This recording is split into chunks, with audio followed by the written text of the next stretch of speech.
Hey guys, there should be three people on the line. There's Brad. Who else is here? This is Will. Yeah, this is Don.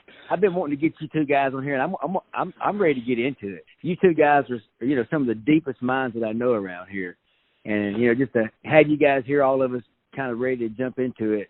I'm excited. Now we're going to talk about. Will has been talking about voluntarism, and I've been looking at the Wikipedia page, and I'm going to start off in a very strange way. I'm going to quote one of the American people that kind of followed the voluntarism philosophy, and that was Thoreau, Henry David Thoreau.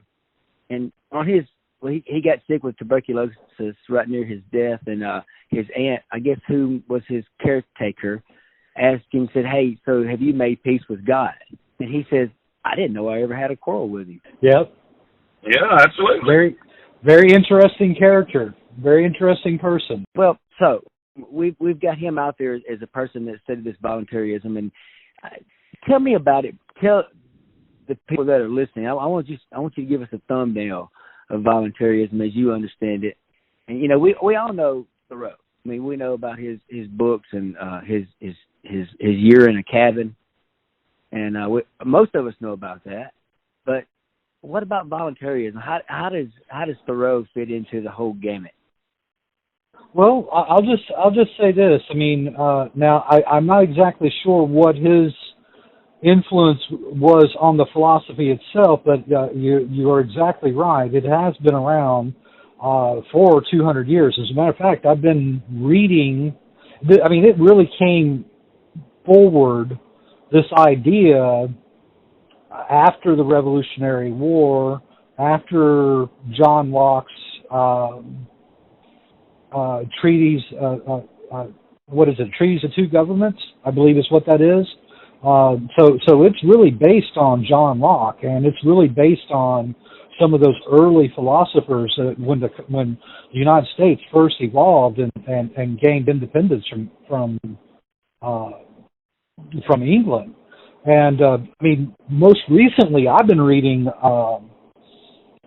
this abolitionist from the Civil War era. His name is Lysander Spoon.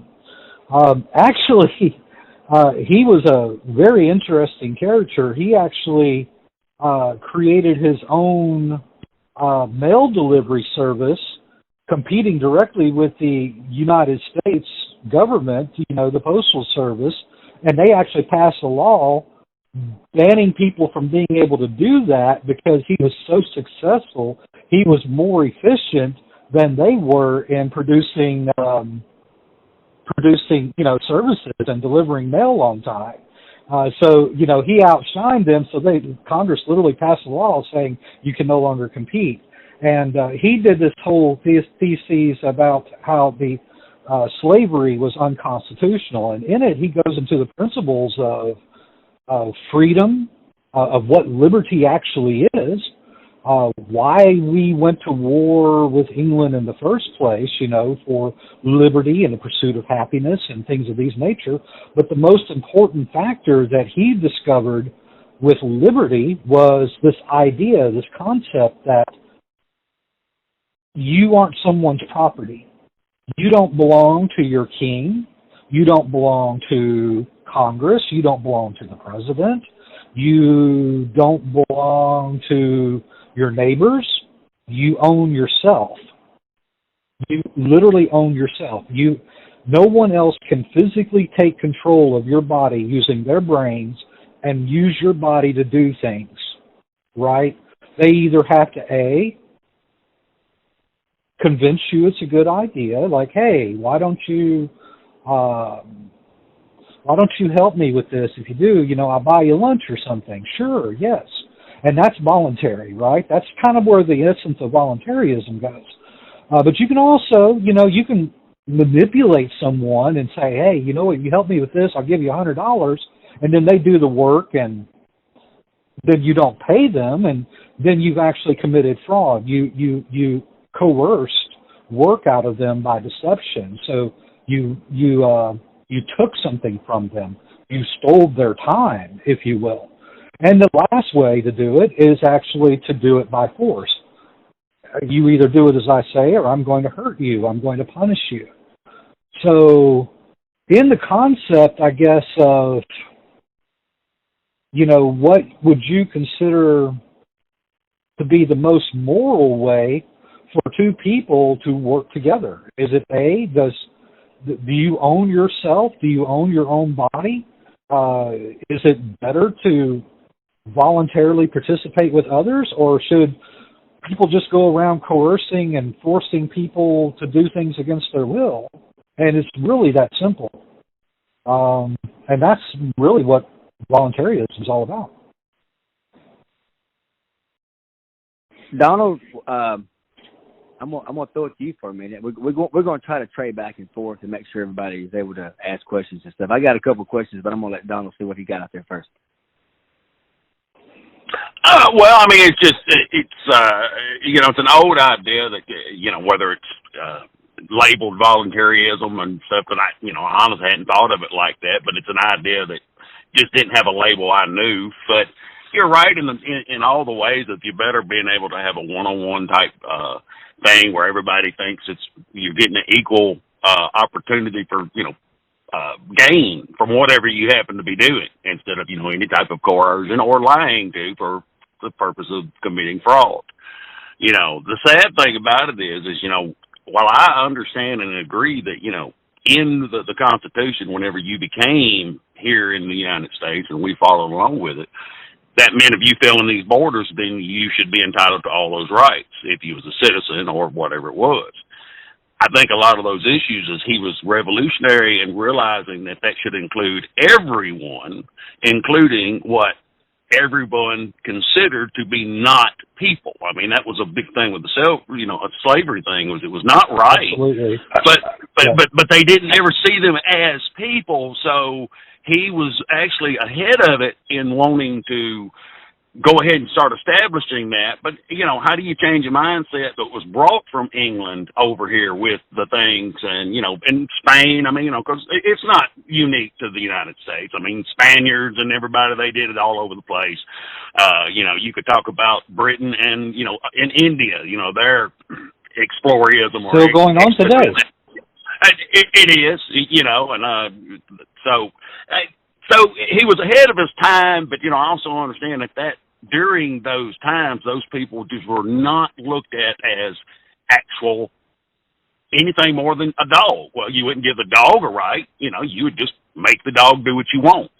And that was the mindset that needed to be changed. And it's changing, but, we still have a lot of it. But, just back to the volunteerism, though, it does, make more sense the very first one. Everybody feels like they got an equal gain from whatever you're asking to do. And if you make the decision not to participate, then you just do not get any gain from it, I guess that's the inverse of, the ones that you don't pretend to participate, but they expect the rewards of it. So how do you get past that? I know the jobs I had, I did a lot more work than some folks did, or I felt that way. Now, was it true or not? I don't know. That's me and my interpretation, because, like you say, you're only the one person inside your own body. So, right. How about you, Brett? Well, go ahead. Brad, you got something you want to add? You want to look into? Well, the reality of it is when I look at this, the guy that did the postal service, the book you were talking about, was this guy? Lysander Spoon. Was he black or white? Just out of curiosity. I believe he was white. He actually was originally from Ohio. Very well schooled, very well learned. He was certainly a genius in his day. I'm actually still reading the book, and I'm still trying to, I guess you could say, learn more about him. I just recently heard about him myself. He's just a very interesting character, but he was one of the first people to really kind of express these ideas about freedom and self-ownership, and that's really what voluntarism is about. Let me say it this way. I have 4 children and I have a wife. Am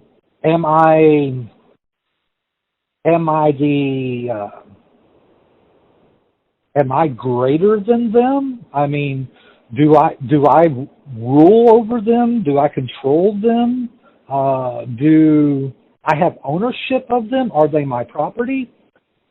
In my mind, the answer is no. I see each of them having their own individual human rights, including my 10-year-old son, who can be a little turd at times, right? Now, of course, it's my responsibility to teach him that, hey, you got to learn to respect the rights of others. You got to learn to be social. You have to learn, how to survive in this world. So it's really my duty to kind of teach him those things. But even the concept of, let's say, that idea of, well, if he doesn't do what I say, I'm going to disown him. Well, technically, I can't disown him because I don't own him. He's not my property, right? I mean, he's my offspring, but he's got his own independent mind. He has his own independent everything. He has a right to his own body. He has a right to his own thoughts. Now, I'm there to teach him and kind of guide him, and I'm kind of holding his rights in trust until he's mature enough to handle the world himself, right? So even the concept of voluntarism it's really more about a personal philosophy or worldview that says, hey, the world can do what it wants. I don't have to convince the world, say, oh, voluntarism, everybody's got to adopt it, right? All I can say is, hey, I'm going to live as free as I can from someone else's claim over my life as I possibly can. That's what it means. I'm beginning to take hold of it, because really I was trying to think of it as like, you're trying to sell a philosophy to people. No, it's about your own worldview. I mean, when you come to the table and you say, look, I'm here to barter, that's basically what you're saying, and I agree. Or anything. That's right. Yeah. So like if you look at our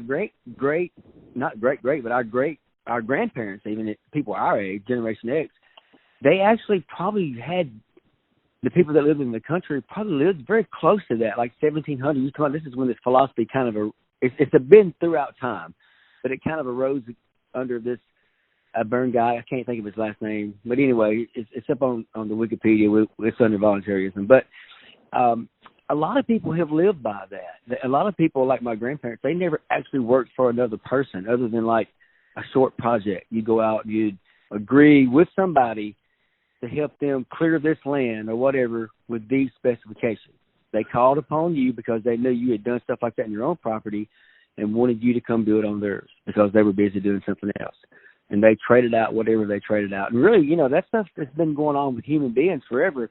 But I think that this is kind of in a response to the federal government that kind of came along back during that period. Of course, you had Madison and you had, you had Adams, you had all these people, and even really Abraham Lincoln down to there, he believed in a big federal government. And of course, the reason why they believed in that was because they felt that if you had a government that guaranteed rights, that you would create a real voluntarism. But I don't know, man. They're both trying to get at the same thing. Like the people that talk about small government and the people that talk about big government, when I listen to them, at the very end, they're all trying to give people that have been disadvantaged rights in the case of people on the left. And people on the right are like, don't tread on me. I already got my rights. So this whole thing is about freedom. Everything I hear is about freedom for your own essentially, body. Yes. And to make a good point of what Donald said, he said that, people who are chipping in and doing their part, they get to enjoy the fruits of it. But then there are some people just trying to lay claim to that. And to answer him on that, if he was to invite me over to his house to help him bush hog a field, and he was like, hey, I'm going to feed everybody some barbecue afterwards, and I didn't help, but I ate all the barbecue, I don't think he'd invite me back next time, right? Because clearly I took advantage of the situation, right? So, and that's kind of where it goes. It's not a situation where you have to force me to work, but at the same time, you can just do without me the next go round. So that's kind of where that point is. Now, that is something that is being currently debated among some some of the voluntarists that are out there right now, because there's this whole discussion about intellectual property rights, and we'll go into that one day too. But and so it's like, can you really claim the labor of others? So, like, for example, you do hear people say that, well, healthcare is a human right. Okay, so a doctor has to go to school for how long? What, 10 years or 8 years or whatever, and then do residency, and then they have like, what, $250,000, $300,000 worth of student loan debt. Then they have to pay, I mean, in today's world, they have to pay all kinds of things like insurance, like, yeah, like malpractice insurance. My friend Tom, he's an anesthesiologist, and I think he pays like $150,000 a year for malpractice insurance, right? It's just ridiculous.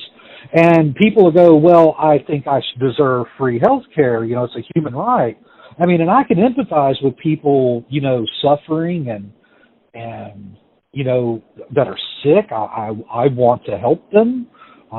You know, my mother died of COVID in December of 2020. You know, so I can really empathize with that idea. My wife, just last week, she had gotten bit by a fire ant, and it got infected, and then it turned into cellulitis, and literally, you know, doctors said if we hadn't got it treated, she would have lost her foot, right? So, and we didn't have insurance. I paid for that out of my pocket. So I can understand what people say, you know, health care is a right, but then you get to thinking about it. It's like, who's going to force the doctors to provide free health care? Who's going to make them work? Does that sound fair? Does that sound fair? Let me say this. Me as a person, and I do have insurance on my family, and I live in a traditional family. You know, I am the person that goes out and earns. My wife tends to our children, but I provide health insurance through my job for everybody in the family. Now, that's my part. It's not any better than anybody else's part, because I guarantee you that Brad would not be the same without his family. Okay, so I do rely upon everybody else. So that's the philosophy you talked about earlier. But well, that's taken care of. Like, when you're doing it for your family, that's something that you value, right? I mean, okay. But now let's put value on health insurance for us. It costs more than our house and a car payment combined. I pay absolutely that per month. So should it be free for other people? I don't know. I mean, I pay a lot for it. I pay more on that. Now, it's pre-tax. But I pay more for health insurance. So let me ask you a question. Have you ever seen Little House on the Prairie? Yes, I have. You remember Dr. Baker from the show, right? I do. He made house calls, did he not? He would go to each person's farm when he found out someone was sick. What did he usually get paid in? I mean, they gave him whatever they had abundance of, I think. They gave him chickens, they gave him food, they gave him, you know, whatever. And he exchanged the service, and he was doing something he loved. He did it voluntarily. Yeah. And he was able to go to people's houses and do all this stuff. So let me ask you the question. And, of course, I understand, you know, medical science has grown exponentially since the 1800s. I know some guys I know doctors that still do that, though, right now, actually. Yeah. But anyway, yeah. But, I mean, the context is still the same, though. What has driven up the cost of health care? Oh, government and health insurance companies. Exactly. But getting into, you know, without, I guess, us going too far, there's more than just the doctors and the exchange of services and the decisions of, you know, what can you put on the value of health care when you're standing there watching your son die of a snake bite versus that guy over yonder that's laid around his whole life and someone's watching him do the same. They're different situations, because you're going to care about the one you want, and you're going to want health care then. You're going to be on the bandwagon, free health care. I would never do that. Even if my son was dying, I would not do that. You would still be wanting medical help, is what I'm trying to say. You know, I'm not saying free health care. I mean medical help. And what I'm trying to get at with that is people involuntarily will do that. you will have to get help, because they're not going to say, do you have insurance before I give you this shot? They're going to help you. And then there's where, all right, so the cost of the people who can't afford to pay that, they go up. The medicine fields, they find research and do development. They're entitled to some money for the science they put into it. But it's absurd when it's something that can obviously has been reduced down to the cost of 25 cents, having it manufactured all day long, and you charge $200 a pill. And then, of course, and the question who's you do have the liability.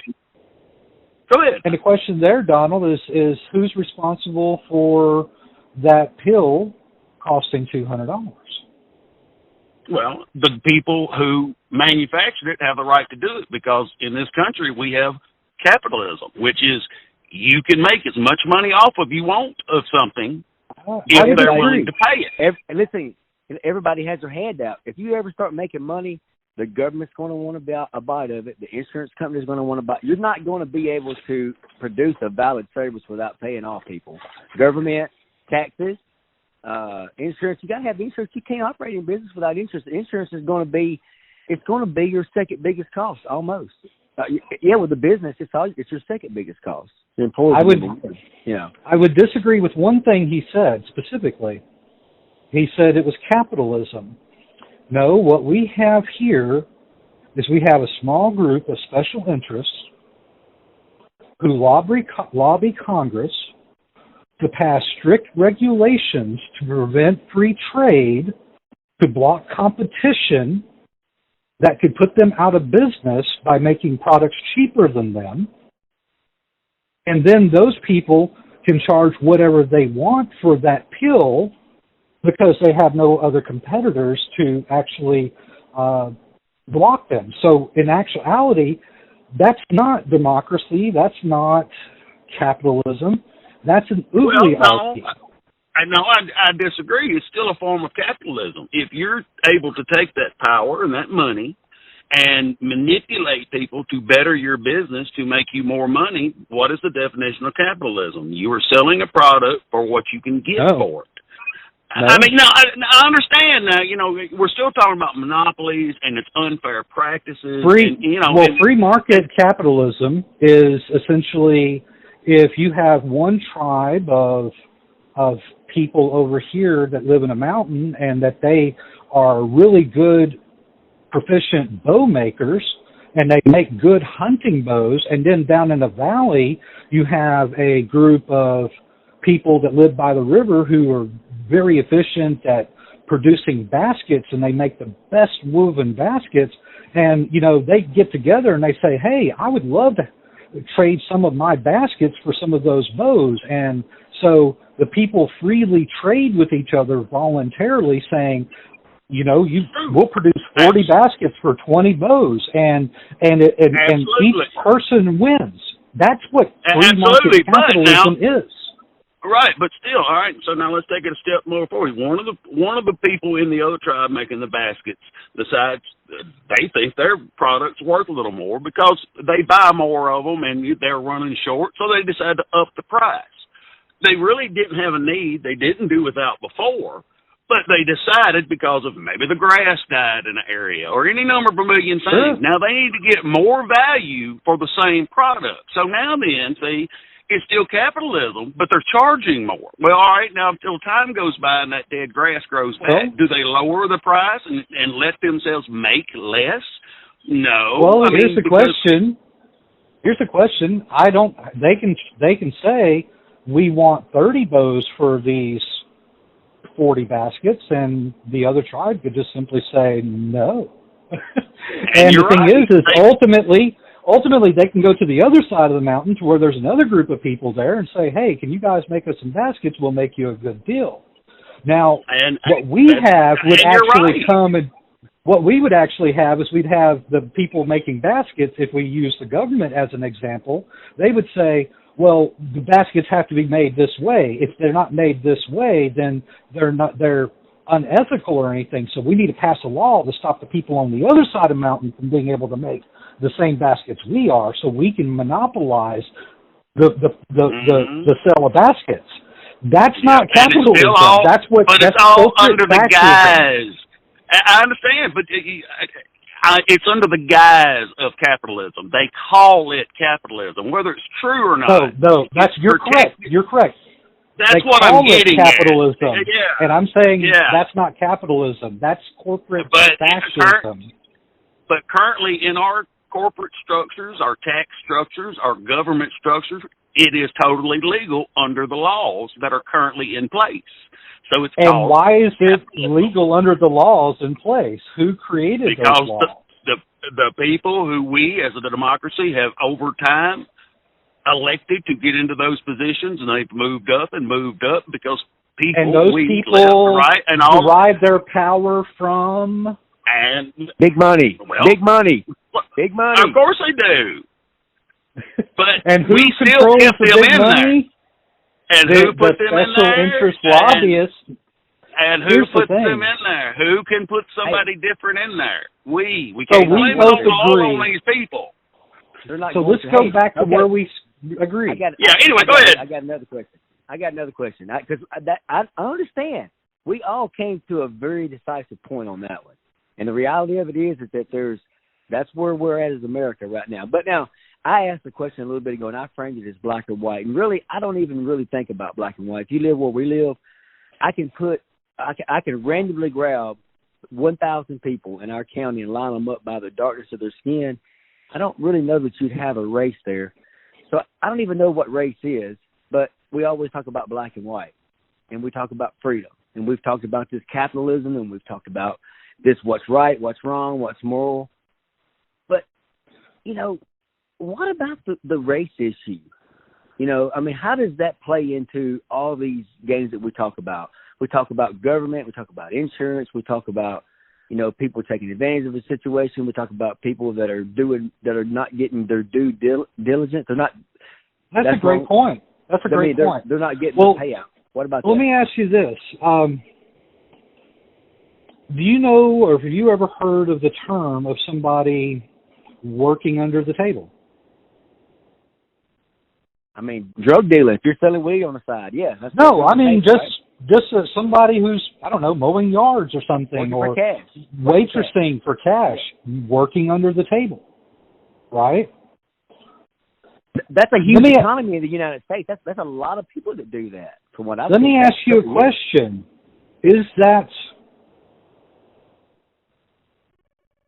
moral? Is that morally right? Let's not look at the legality of it, but there's a stigma, isn't there not? A shame that is placed on people who are working under the table, who are not paying their fair share. This could be immigrant farmers. This could be African American business owners. This could be, white women babysitting. It can be just kind of anybody, right? But primarily the people who work under the table here in this country at this time are usually here. They're migrant workers. Am I wrong about that? Would you say that there's a stigma for this idea that about working under the table? And I want to ask, and the reason I'm asking this question is because it opens up a greater idea that really kind of emerges.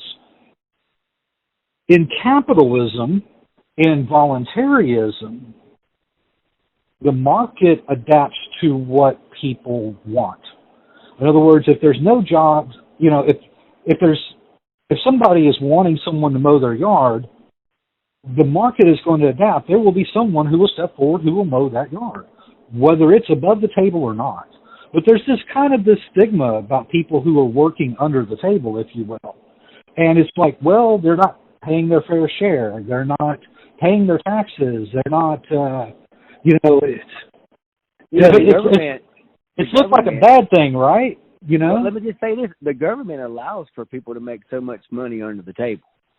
Sure, you can make up to $4,500 a year or something like whatever it is. Oh yeah, but I'm just talking about like this idea, this concept. I can remember even myself having this bias of like, I was going to work and I was drawing this paycheck and I don't know, 35, 40% of what I was earning was being taken out in taxes, and then another 25, 30% of it was going towards my benefits, and I was like, man, these people, they're just going underneath the table, you know, and it's not about any particular race or religion or anything. Just there was a part of me that had this knee-jerk reaction. I was like, well, that just doesn't seem fair. And this kind of plays into a bigger concept, because we want to talk about, like you talked about race and things, and you talked about, we're talking about tyranny and oppression and things of this nature. And when you look at the Civil War, what was happening there? Well, you had this thing called the Underground Railroad, right? It was kind of under the table, under the cover of darkness. It was this concept of like, hey, you know, we're going, because quite frankly, it was illegal to assist a slave who had escaped a plantation. It was illegal. Let me say this. I don't, as a business person, I don't disagree. I think you should be able to work on it. Now, I think that there comes a point when you need to pay into the system. Now, I'm a systems man. I like being able to pay in, because I know I've done my share, because I know that what we've created, and I really respect some of the First Amendment of the United States of America. I appreciate. I would not want to live in Russia. I would not want to live in any other place that does not allow me to be religious or not, to say what I want to say, regardless of the repercussions. You know, I want to live in a place. I'll pay for that. I'll pay a certain percentage of my money for that. I like the separation of church and state. You know, well, I'm paying a group of goons to keep that shit off me, is the way I look at it. Well, let's look at this two different ways. So let's look at, and this is where I was trying to go with when we first began to go there. And, of course, if people want to hear our previous conversation, they can go to your YouTube and check that out. And I was trying to explain that laws don't make actions moral. And that's kind of what I was trying to say. Like, with the Civil War and the Underground Railroad, there were people who were helping free slaves to get out of the South and into the North. Now, today we would look at that and say, well, you know, good for them. They were, you know, serving their human rights. They were serving their conscience, you know, and slavery is wrong. But you know who would have had the argument that they were troublesome lawbreakers that should be handled and arrested? The pro-slavery people. So it's a situation where necessarily the law, or what is might makes right, or whatever you want to call that, whoever has the power to dominate others doesn't necessarily make something moral. And so, like you were just talking about how, I mean, and this is the thing, you know, you have, like if you look at communist regimes, the USSR, Mao's China, even current North Korea, there are black markets that work under the table, out of the light of the law, to provide needs and services to people that they can't get otherwise. Sometimes it's medicine, sometimes it's food. You can get things through those black markets that emerge, and it even happened here in the United States as well. And when they had prohibition and they outlawed alcohol, the government, by decree that alcohol was being prohibited, they created a black market for the masses of people who wanted to consume alcohol. And with that, it came crime. So in actuality, the government itself was directly responsible for the creation of Al Capone and all the people who were running and trafficking alcohol illegally under the table. But also, the same thing occurs with the drug war today. I got you, but see, there's one thing that came out of the whole alcohol prohibition. And then, you know, I studied bourbon quite a bit. The only good thing that came out of it is that we got bonded whiskey. It had to be treated a certain way. In fact, Japan had a lot to do with that. This is a kind of a side conversation, but it's how freedom works itself out. Freedom, we've talked about black people, we've talked about white people, we've talked about whiskey now, and whiskey's been huge in the United States of America. I mean, it's all about that freedom. There is a huge black market. I get where you're going. I want to know more about what you're talking about with the black market, because I'm learning what you're saying. But right. Well, that's what I'm saying with everything. There's when you look at the chaos that is created, capitalism always emerges, no matter what's going on. In North Korea right now, there is a black market functioning where people are taking risks that could possibly cost them their lives because they're, trafficking in contraband. And this could be medicine or food or whatever it may be. And people are willing to pay out the nose for it because very few people are willing to take that risk for it. And it's all voluntary. It's all voluntary.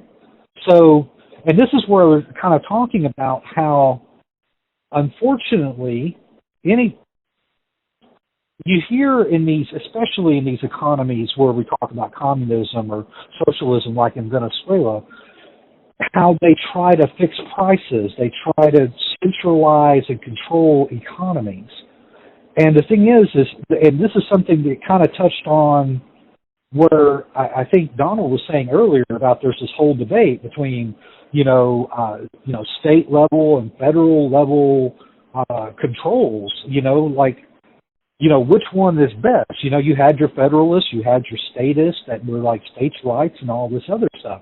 And could we not agree that a problem in, say, New York City, where it is an urban environment, concrete and skyscrapers, a solution that works well there doesn't necessarily mean that it would translate to a good solution here in Ashley County, because we have, forestry, we have woods, we have, sparsely thinner population. Would we say that sometimes the one-size-fits-all approach doesn't necessarily work? Oh, I absolutely, agree. And, the one thing fits all, though, has to fit at some level.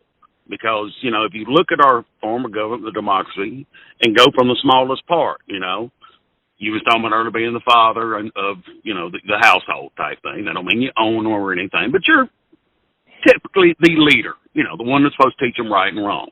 All right, then you go to the next level of that. You get the mayor of the town. Who elects them? The people in the town. Well, if you don't like your mayor, you replace your mayor. But if he's a crappy mayor... Wait a minute. Let me ask you this. Why do you need to elect a mayor? Why does it need to be done that way? Well, because when you have that many people, not everybody's going to agree on the exact same thing. So if you're going to live amongst a bunch of people, and you're going to get people that are going to think that their rights are more important than yours, and that kind of thing. Bingo. So you got, again, now that's why I'm saying is, but because we are such a pyramid-tiered society, you have to get to the point of the minority is a massive population of the majority. But if you go it all the way down to your household, if you're the leader, you get the majority vote because you're the leader. So go back to the big scale. But hold on, wait now. Wait, hold on. What I'm trying to say is when you get to the scale of majority and minority, when you're talking about the billions in the United States, the numbers equal, you're going to have unpopular policies that a large population is not going to like. And the only way to change that's exactly my point. That's exactly my point. And there's two things I want to point out. The first thing is, if you look at Union of Soviet Socialist Republic, if you look at Mao's China, if you look at North Korea, if you look at Venezuela, all four of them had constitutions. All four of them had a Bill of Rights. All four of them were representative republics. What happened? Well, the same thing that could happen here, because if you go back, look Exactly. further back in history, there's no empire that has withstood 250-something years. The same thing Correct. can happen here. And again, though, at the end of the day, we have to make a change if we want to change that from happening.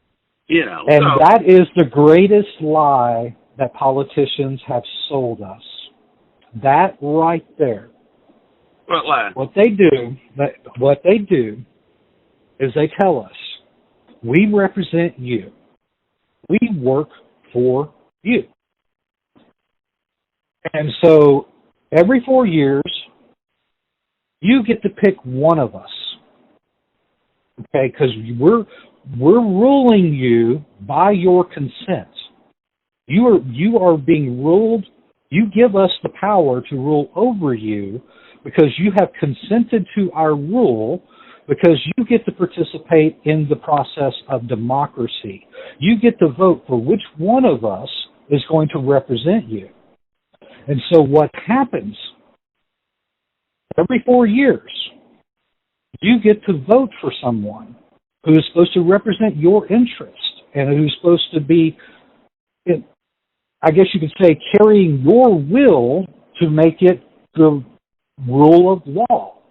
And what happens is, you know, if you don't win, you have to accept the result of this. You have to accept the results of whatever happens. And in 4 years, try again.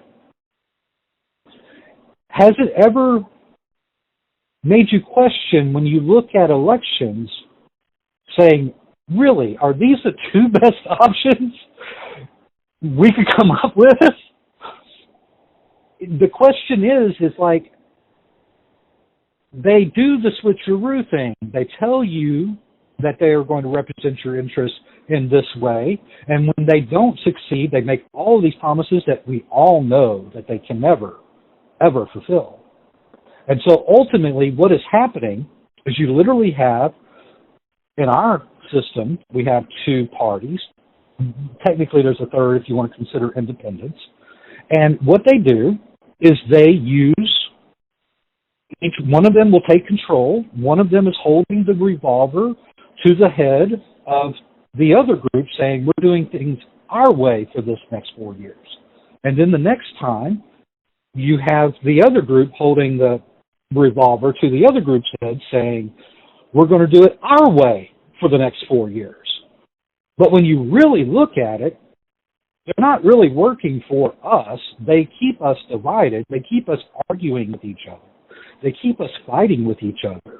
They keep us trying to take power and control each other's lives. They want, Group A wants to do one thing, Group B wants to do another thing. One last point I'd like to make on that, Brad. Okay.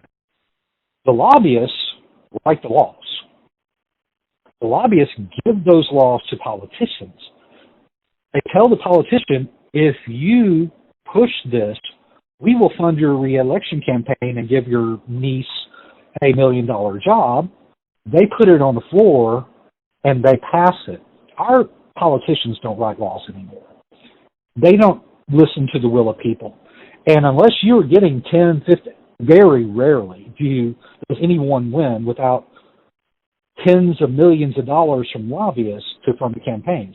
And like when you look at elections, usually Wall Street, especially like, I don't know, Chase Bank and Merrill Lynch and those companies, they're going to basically fund the campaign of the Democrat and the Republican in both instances.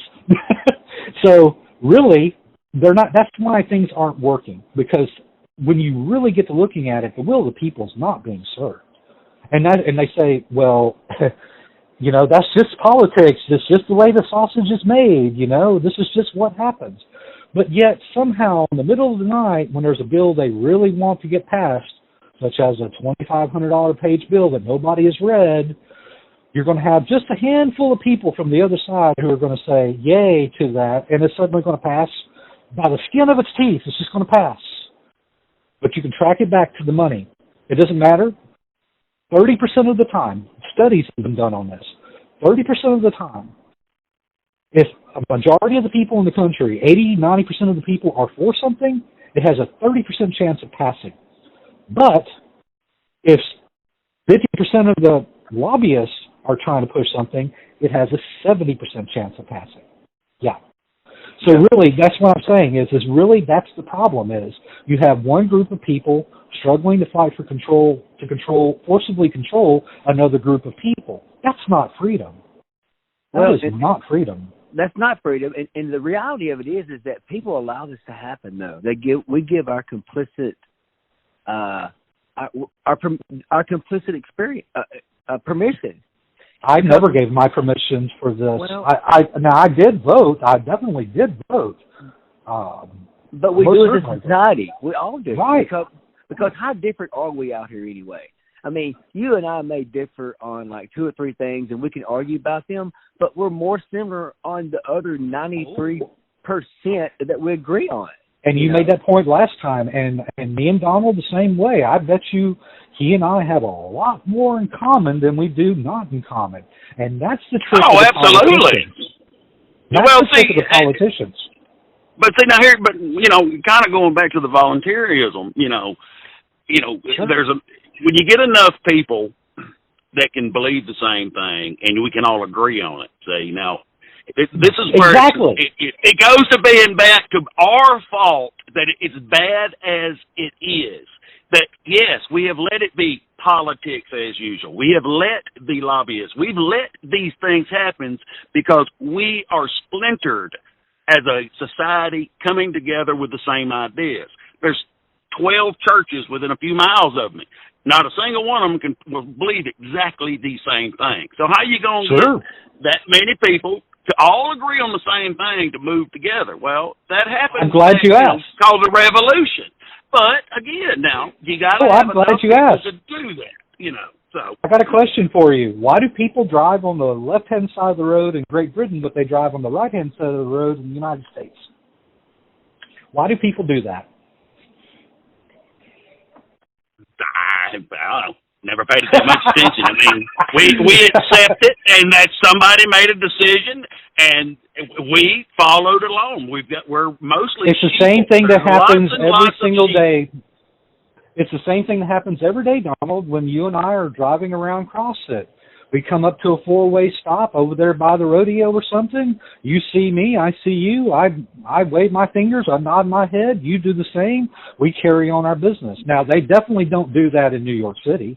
I can definitely say that. I mean, for the most part, you're lucky they notice you at a 4-way intersection, right? But the thing is what happens is you have these social norms that kind of take hold.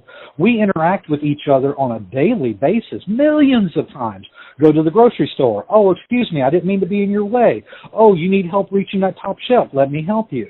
Or you can just go about your business and just try to duck everybody to get your fruit and get in and out the door as quick as you can. We have ways of navigating and interacting with each other without it turning into some kind of blood and violence. And it really doesn't require us to have a mayor to say, hey, you guys behave over there. You guys let each other go. And that's kind of what happened with the roads. Initially, it was just more convenient during the time that roads were really beginning to develop in Europe for horse riders who were carrying swords during the Crusades to ride their horse on the left side of the road and have their sword in their right hand. So that way, if there was an attack coming or something like this, they had their sword arm free, and it's usually flanking towards the outside of the road, with the left side being against the edge of the road, if you will. Now, of course, that developed naturally over hundreds and hundreds of years after the Roman Empire got there and was building roads and all that other stuff. And it was just something that kind of became a norm. Well, the Vatican discovered this around 1372, if I recall, and what happened is the Pope made a decree at that point saying, hey, anyone making a pilgrimage to Rome needs to travel the left-hand side of the road. And so that's why as the British began to expand all across the world into India and other countries, Australia and what have you, most of those countries adopted that driving on the left-hand side of the road mentality. Now, some countries began to realize, wait a minute, we're producing cars for America or whatever, and, what's the point of us making two different kinds of cars, some for left-handed drivers and some for the right-hand side drivers, and so they just adopted the right-hand side because that's where the market was. Free market actually made a lot of countries just like creating Volvos and like Germany and places like that. They just started developing cars with the driver being on the left-hand side just because it was more convenient, more economical, more efficient. And of course, in the United States, the law was passed, I believe it was around 1820 or something, to where it was made official. They codified the way that we traveled because people were already just traveling on the right-hand side and letting other passerbys go on the left, a social norm. People were doing it naturally. They just codified that into law. They just said, well, we'll make that the law. Well, people were already doing it. And honestly, that's just the way most of our society has developed and evolved. People were doing certain things, pulling up at intersections and saying, who goes next? Well, you go next. You're on my right-hand side. That's the right give you the right of way, and then later politicians came by and said, well, let's make that a law. So we do things, 1 million interactions a day with each other that don't require any oversight, any rulers, any regulation, or nothing. We just naturally get along. We can even apply this to it. We do, but now, some of that goes all the way back to, when you're talking about people that, have a natural inclination to have things in common and stuff, but then you grow that patch to 50 to 100 people. Let's just say it's 100 folks. Now, most of y'all are all going to be able to get along just fine. Kind of, help each other to an extent, and this and this and that. You're going to have a few that ain't. You're going to have a few that will do more, and you're going to have a whole bunch of it. All right, well, now you're going to have some of these that have those feelings of, well, I want more of this. And they start doing that. Well, if they're taking it from you, if nobody else wants to help, it's one-on-one, So we started banding together to figure out ways to control how we cannot get along on everything. I mean, that's why you need some elected leaders in your community. It's just grown to the point of we don't truly get to control it because we've let it get to where it is all the main. But well, let me ask you this, Donald. I don't know what you do for a living. We haven't ever actually talked about that. Can you tell me something that you're really good at, something that you do, like something that I probably wouldn't do? I'm a computer guy, for example. So what is something that you do? I have PCs, but I have electrical and instrumentation. That's what I did for 30 years. Was E&I so tech. Electrical instrumentation. So I was E&I tech. So like, let's say we're out there at the mill, and you're like, hey, Will, I want you to come help me, right? And I'm like, yeah, sure, I'll come out there and help you, not a problem. Now, of course, I wouldn't know what my butt from a hole in the ground. So I can look up to you and I can say voluntarily, oh, hey, Donald, I'll follow your lead. I'll do whatever you want me to do. We can choose to voluntarily work with each other, and we can have this hierarchy to where I say, hey, you're the leader. Lead me, bro. I trust you. You've got my back. And I can look at Brad. If Brad is saying, hey, Will, I got this other thing going on, say, great. Well, me and Donald, we'll let you lead us. We can voluntarily lead each other. The question kind of comes into this whole thing of, well, can I opt out of it? Now, I can definitely, like let's say a church or something. Let's say we decide we're going to build a church to dudes who like to talk philosophy or something, right? And we have, and I'm not trying to commit sacrilege here. I'm just giving an example of an organization. We can choose to form our own club. That's a better word, not church, but or even if people want to put together a church and stuff, we can say, well, here's how we'd like to do that. You create a tribe. You create a tribe of like-minded individuals, right? Not even necessarily. Not even necessarily. Just like you could have a bunch of people and say, hey, anybody who wants to join our group can come up here and do it, and I don't have to necessarily agree with you guys. No, I understand that, but I want to do it. But I understand that, but what I'm trying to get across is when you're talking about 2 or 3 individuals, you can do that. When you start talking about exactly what you're saying, it gets a little larger. It gets harder to manage the wants of everybody at one time. You can choose to join or not join. All you have to do is not join. Let me ask you this question then. Let me ask you this simple question. Does the United States government fund things that you don't believe in, that you firmly disagree in? Oh, I have zero doubt. But that don't change Let me ask the fact you the question. And part of our government, those people are in that office up there, were elected to do what we want them to do. Even if they're not doing what we want to do now, again, we're talking about 2 different situations. What's currently there don't really do that. I agree with you. But you got to go back and accept the fundamental failure is we have gotten lazy as citizens to try to push forward what would be better for us versus just letting it be that other. Go ahead, Brad. I got a question for you guys. Now, this is I've been listening way before you guys got into this question. This is one of the questions I wanted to ask because it's really kind of a 2-part question. And one is, it actually asks you to ask 2 questions. One of them is what time in history do you see people that worship politicians like we have a general populace doing right now? And I see a lot of it. Now, the second part of it is, do we need a leader? I mean, because I've heard you guys are separated upon that, and I'm somewhere in between. I like the idea of a mayor, but now it has to be But now, do we need a leader? I mean, let me ask you this. Leaders. I mean, tell me about the leader state. Well, this is where I'm going. This is where I'm going with the question of does the government fund things that you don't believe in? Let me ask you this question: what if, when you filled out your taxes every year, and you were getting ready to send that off, and there was a checklist, and it said you can make this money go where you want it to go, and you were like, wow, I like libraries, check. I like roads. Let's get some potholes fixed. Check. Let's get some. I don't know. Let's get some cleaner air. Check. Let's get some wildlife management. Check. And that money only went to those things that you wanted to fund. Would that be fair?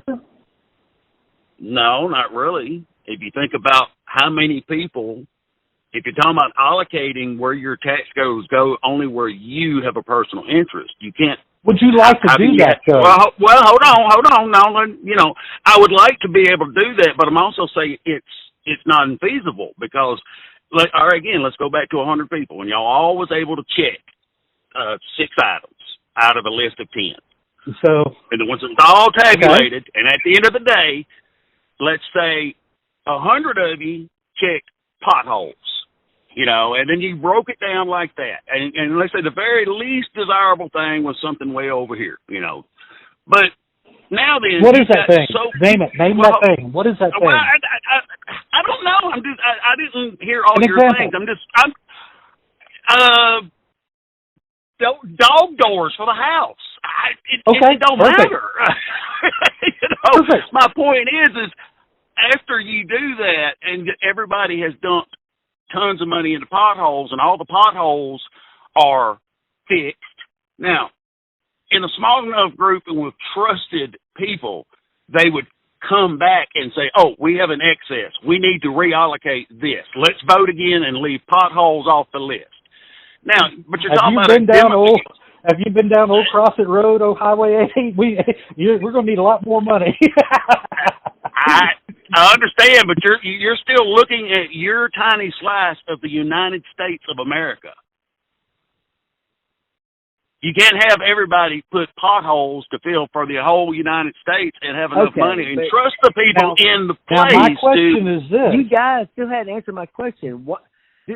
I'm going there. Why are people Brad. Worshiping politicians, and do we need leaders? I'm going there, Brad.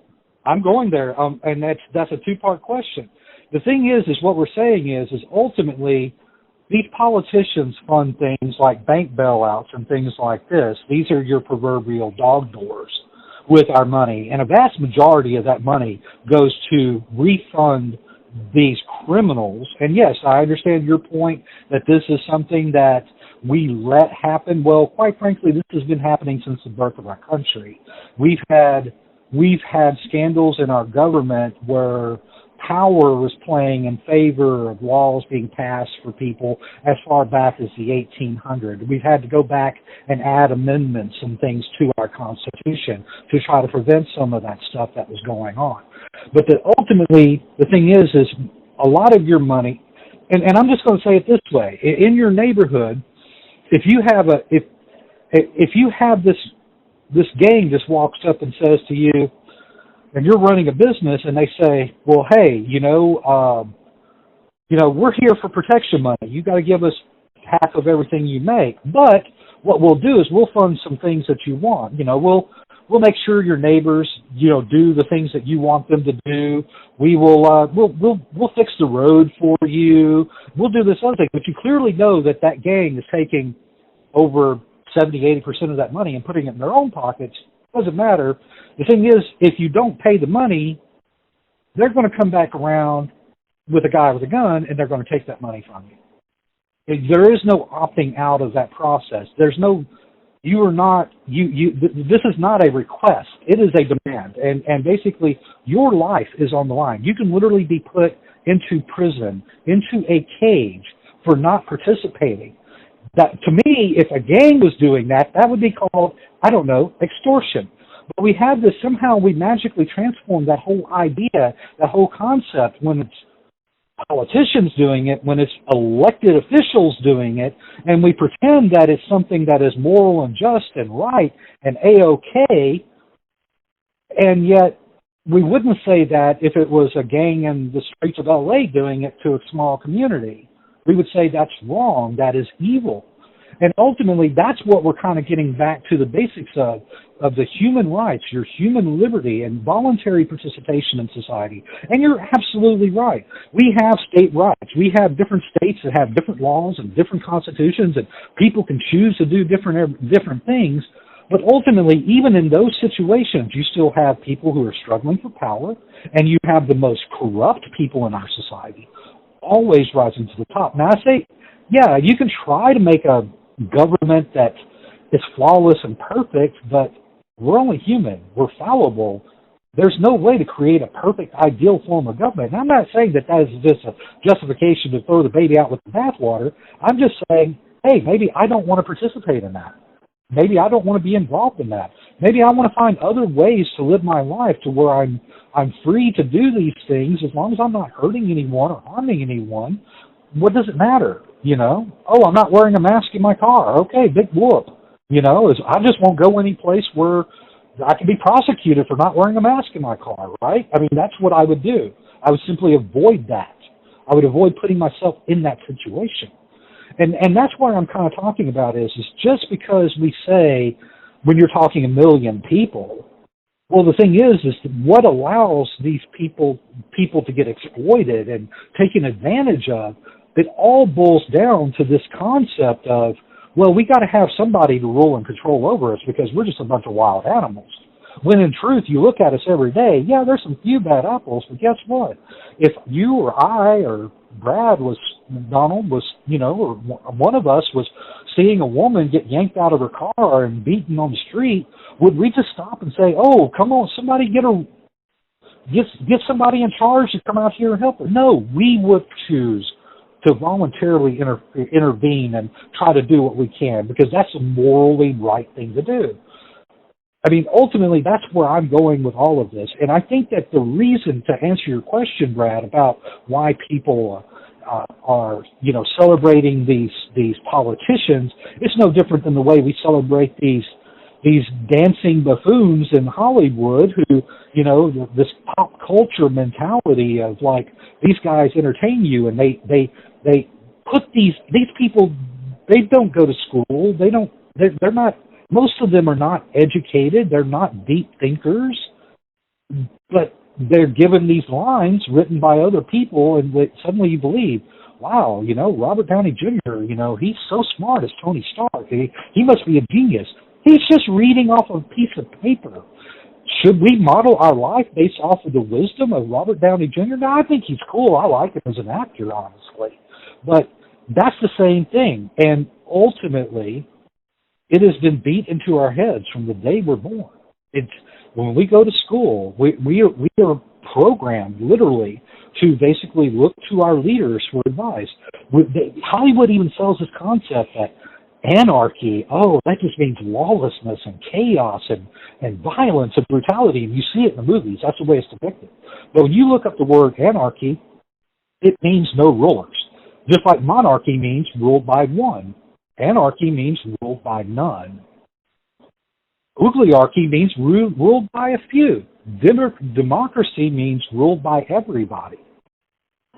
And see, just because why do I need someone to rule over me? Why can't I rule over myself? I do own my own body.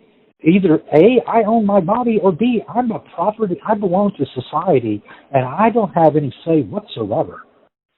Does that make sense? Well, it makes a lot of. Yeah. Go ahead, Donald.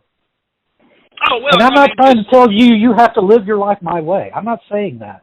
I'm just saying I don't want you forcing your will onto me. Hey, I don't want you reaching and grabbing my wallet and paying for somebody else's dinner. Yeah, I got you. Use your own wallet, buddy. Now, are we to the point? I hear a lot of people that want to break the system. They think that it's gone too far, and Well, I firmly stand against the use of violence in that way. I definitely believe in self-defense. I believe that if somebody was coming at me with an axe, I am fully, because I own myself, I own my body, I'm responsible for my protection, not the police. We saw what happened in Euclid. Those kids screaming and crying for over an hour. They didn't rush in to save the day. Ultimately, the teacher who jumped into the window and grabbed her kids and jumped out was braver than all of them. She took it on herself to save her children from a crazy murderer. And anyone would have been justified in putting that guy down. Anybody. And ultimately, when it really comes to it, whether you're out in the middle of the woods and getting attacked by a bear, or whether somebody is breaking down your front door trying to harm your family, your responsibility of taking care of that is on you to protect yourself. Does that make sense? I mean, that ultimately it's all us. I think exactly. There seems to be this thing, like you mentioned a little bit ago about the woman getting attacked by getting in her car out of it. Yeah, I mean, we have tasked the police, but if I'm seeing someone getting injured right there, you've got to stop it. That's just it's the right thing to do. You have a right to defend others, and that's kind of where I'm going with this. I guess with your question there, and we were talking about the point. There was a point that you made. Breaking the system. Breaking the system. Now, see, that's what I'm talking about. I definitely do believe that you can use violence to protect yourself or others. But as far as like me aggressively trying to stop Donald from going down to the street to go vote for a new mayor, I don't really have a right to do that.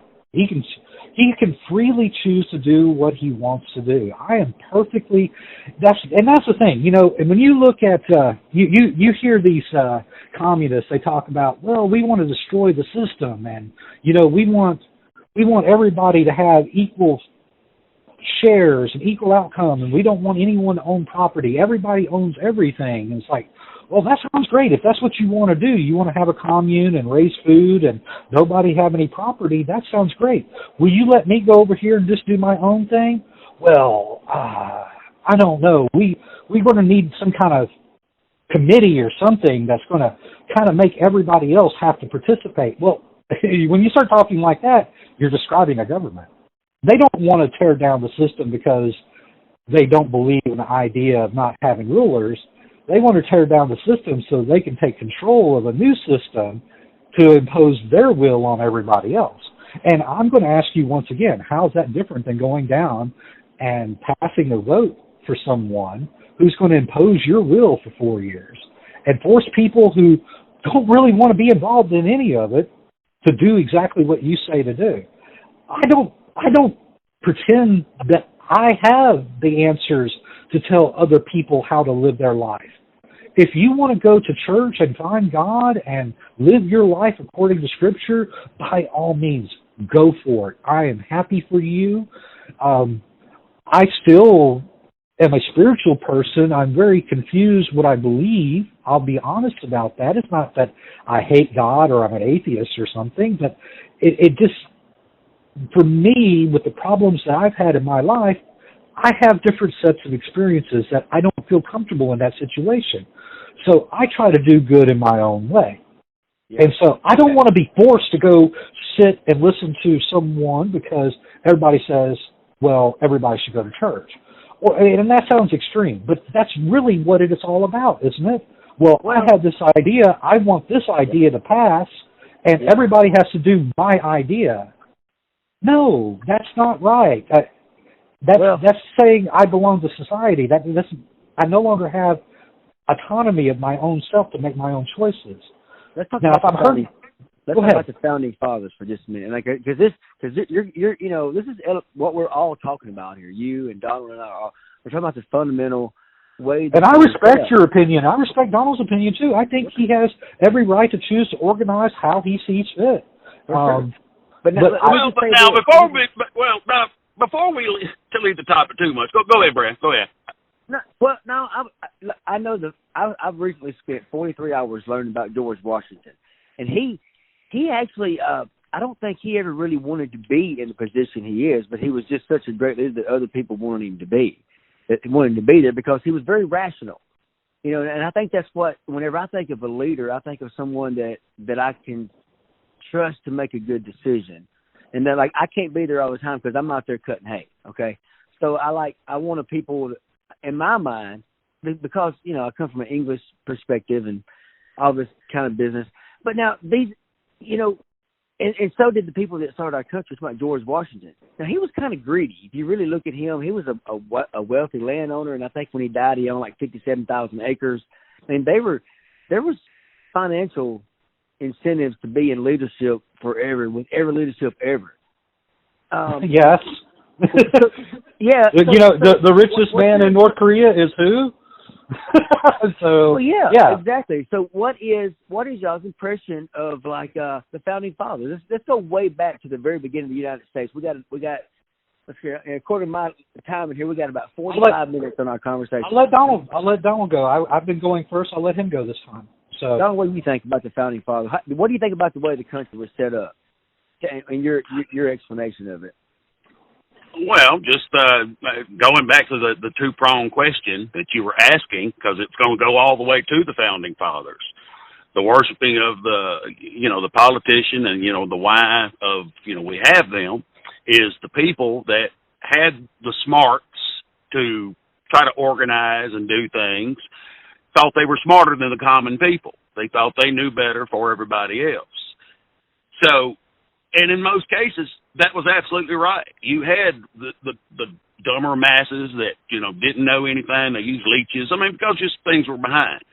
So at that time, you really didn't have a lot of choice but to choose whatever you were told by the local little crier, and then hope when that guy got up there and cast your votes and stuff, they did what they said. So that goes all the way back to that. And the worshiping of them is going to be the people in power wanting to stay in power, like the founding fathers were.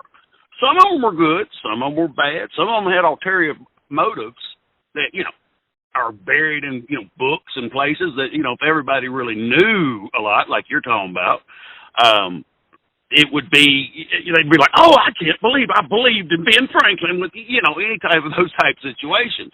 But most people don't have the interest to get that deep into it. With the need for leaders, look, we all have had to deal with people that just don't get it. Something that should be an everyday life skill, and they just don't get. Those folks are the sheeple type. And then, those people need leaders. They are the ones hollering, like you had made the point of going, I need somebody to lead me. I need somebody to tell me what to do every day. The people who have to go and, if you're in the unions and, the unions, normally tell their people who to vote for. And some people I've known my whole life vote for them people strictly because the union told them to. There's an inability for them to make decisions for themselves. And those people, yes, need leaders. So now that was the second part of your question there, Brad. The worshiping is just the people in power they want to stay in power. Well, I like that. I agree with you 100,000%. And I think that's exactly what my whole argument is. That's great. Now, I would say this about the Founding Fathers, and I'll reach up to Donald's points here in a second. For most of human history that we have recorded, from the time of the pharaohs that's written about in the Bible, or, we can even go back and see original cuneiform texts about leaders,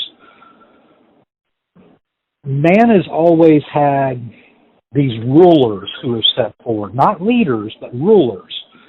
And so that kind of passed down, like there was this mindset that, well, now, of course, we're talking mostly primarily in the Africa and European and Asian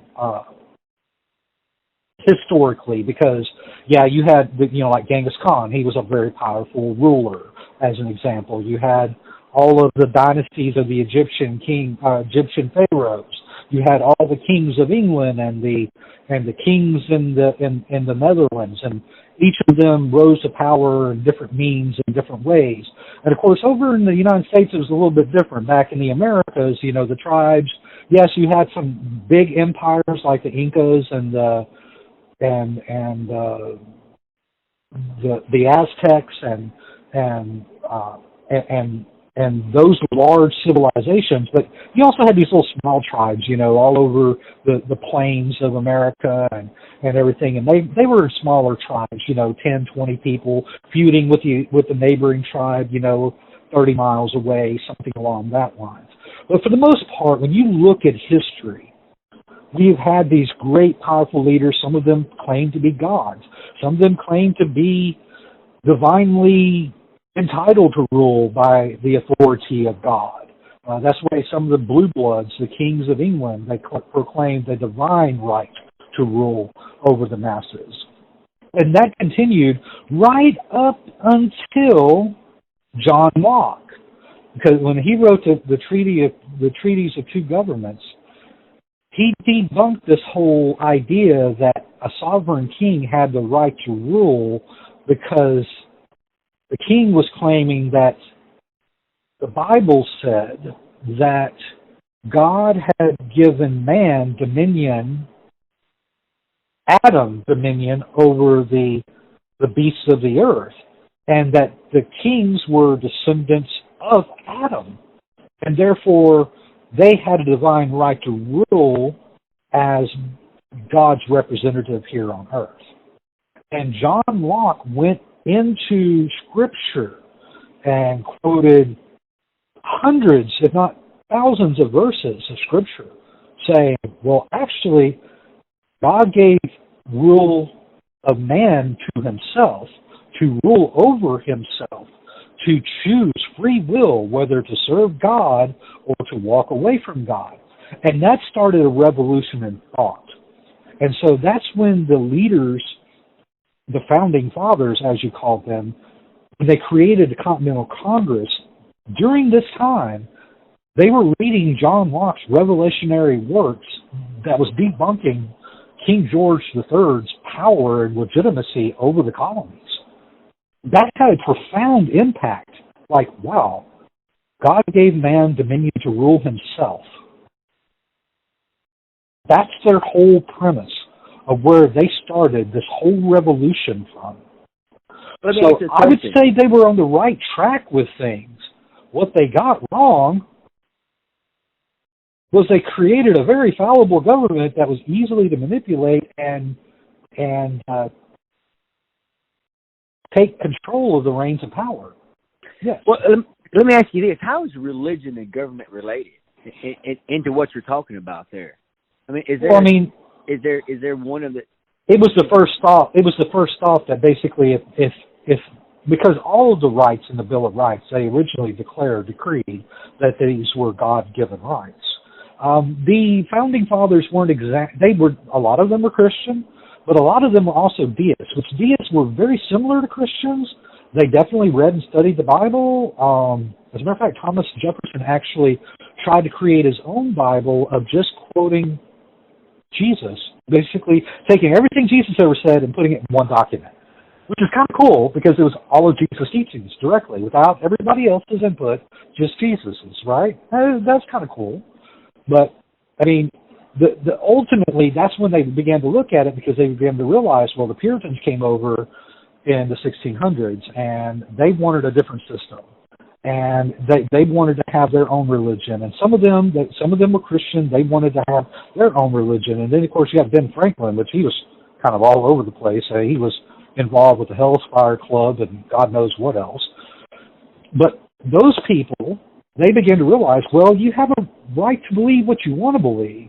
And so what they simply did is they enshrined what they believed to be rights given by God into the Constitution. And that is where the big misconception about what the Constitution and the Bill of Rights comes from. People believe that our rights are derived from the Bill of Rights or from the Constitution itself, when all it did was articulate rights that they saw, that they felt that every human being were entitled to in natural law, regardless, or divine law, if you will, if you want to speak spiritually about the thing. They were saying, hey, you have a right to freedom of speech. You have a right to defend yourself. Therefore, you have a right to bear arms. You have a right not to tell soldiers, hey, you can't stay here at my house. You can't demand to sleep in my property. So that actually, the Third Amendment basically covers your right to property, to own property in a roundabout way, because you're not required to host troops in your home. They can't just take your home and use it as a barracks.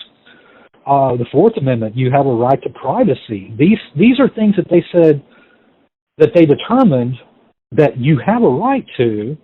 You shouldn't be forced to incriminate yourself. That's the Fifth Amendment. You can't force someone's spouse to testify against them. So the thing is our rights do not come from the Constitution. We have these inalienable rights, according to the Founding Fathers. It came from God. Now, there's a lot of people today who don't believe in God. I personally believe in a higher power. I still pray. I grew up in church. I consider myself a spiritual, even to some extent a religious man. I'm not perfect, and I know that, I know that a lot of people think that their way is the only way. Well, I disagree, because there's like 10,000 different people out there saying that their way is the only way. So I don't really want to say all of them are wrong or all of them are right or anything. I just want to believe what I want to believe. But when you get to looking at it, these rights, and of course there's people that'll say, well, if your rights can be taken away, then they're not really rights, they're temporary privileges. You've heard people say that as well. Well,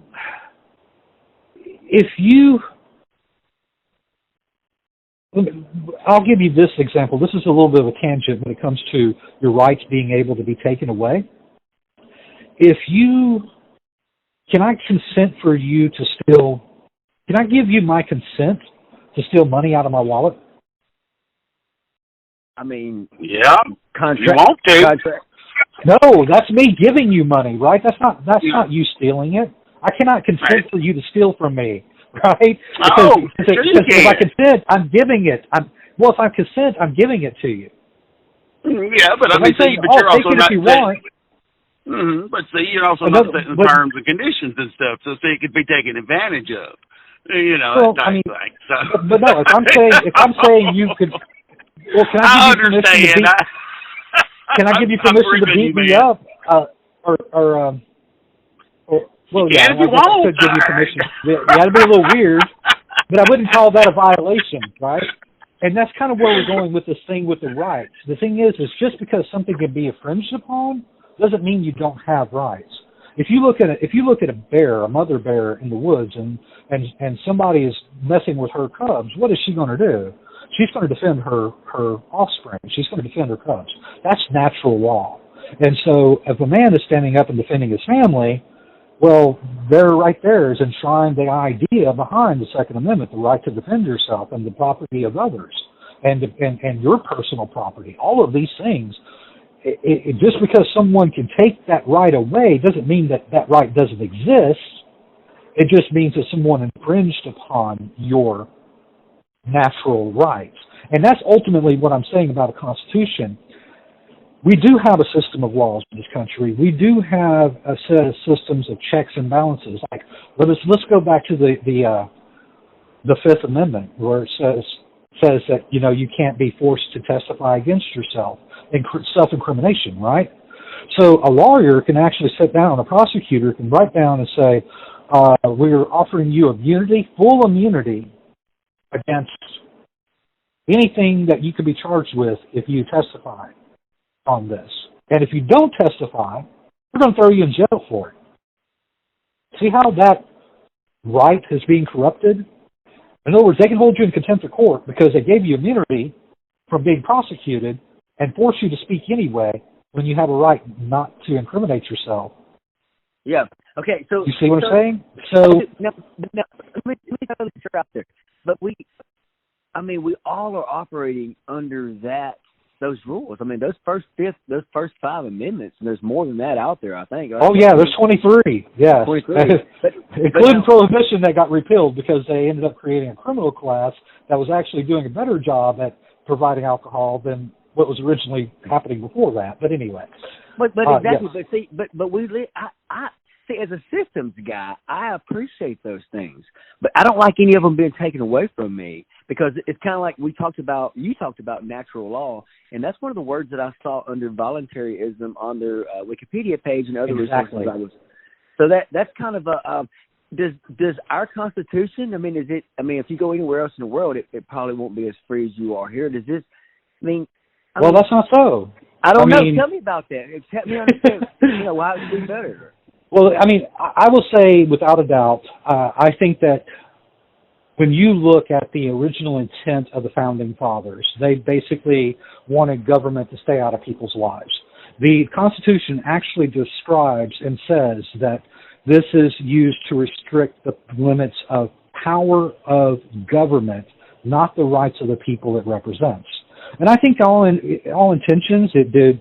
I think it was one of the best systems ever made. I'm not going to say that, although there were some glaring oversights, like when it came to slavery and things of that nature, because clearly a lot of the people who funded the Revolutionary War were actually people who had owned slaves. And so the people who wanted to abolish slavery at the time of the conception of the Constitution and the Bill of Rights, they didn't want to step on any of the toes of the people who were backing this new federal government. So there was definitely a lot of mistakes made. Now, the thing is slavery is something that has existed throughout human history. Empires have done it to themselves for years, for millennia, and ultimately, I think because of the teachings of John Locke and people like Mr. Spoon that I was talking about, who was an abolitionist, I think that idea of progression of thought that all men are entitled to own themselves, that they can't be owned by another person, that idea evolved because of all the things that when we began to defy this mindset that we needed a emperor or that we needed a king that claimed some divine or blood right to rule over all of us. We defied that. So now, one thing that keeps coming up in this discussion, and I see it being used, like terms are being swapped out to mean the same thing, but they don't mean the same thing. We keep saying things like rulers, but then we talk about leadership. just because someone is a leader doesn't mean that they're ruling over you. And just because someone is a ruler, like in our current situation in the White House, doesn't mean that they're a leader. Because you can definitely be declared the ruler, but not even know how to lead your own self through a single room, right?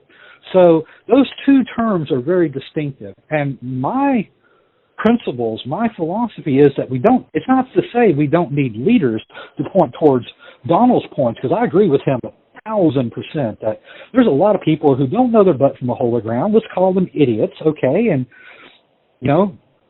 God, I love idiots. I mean, I have some no. Honestly, But for the sake of no one being offended if they don't know, an idiot is not a derogatory term. It means that you just don't know something. You're ignorant. Some people don't care. I understand, but I'm making the distinction. I've got a cousin who's a genius. I got a cousin who's a genius. He's got like an IQ off the charts, but he doesn't know anything because he doesn't care about anything but fishing. So, and he will say, "I'm an idiot. I don't care because I don't care. I want to fish. That's all I want to do." And you know what? More power to him. That's fine. And that's fine. But that's why I made that remark that I love idiots. But that's the thing. A lot of people don't want to lead. They don't want to be in control. They don't want to be in charge. Hey, and that's perfectly fine. If they want to live their life like that, and if they want to follow a leader, if they want to say, "Hey, Brad, you seem to know what you're doing. Why don't you give me some ideas, some pointers, and tell me what I need to do?" Well, hey, that's all fine and dandy. A ruler insists that you must obey. A leader says, "Follow me." If you want to. If not, you go your own way. See, that's what I like. That's what I like about the Constitution and the Bill of Rights and the Founding Fathers, because they put that out there. They said that religion, the very first amendment on the Bill of Rights is freedom of church and state. Because over the years, I mean, and this has been forever, whoever the current religion is. It could be Christianity now, and in 100 years be somebody else. I don't know who it could be, but I don't like I like the protection of the Constitution and the Bill of Rights personally. I have to mention, I'm a systems guy, because you have tyrants that will take over and will lead the masses by blood.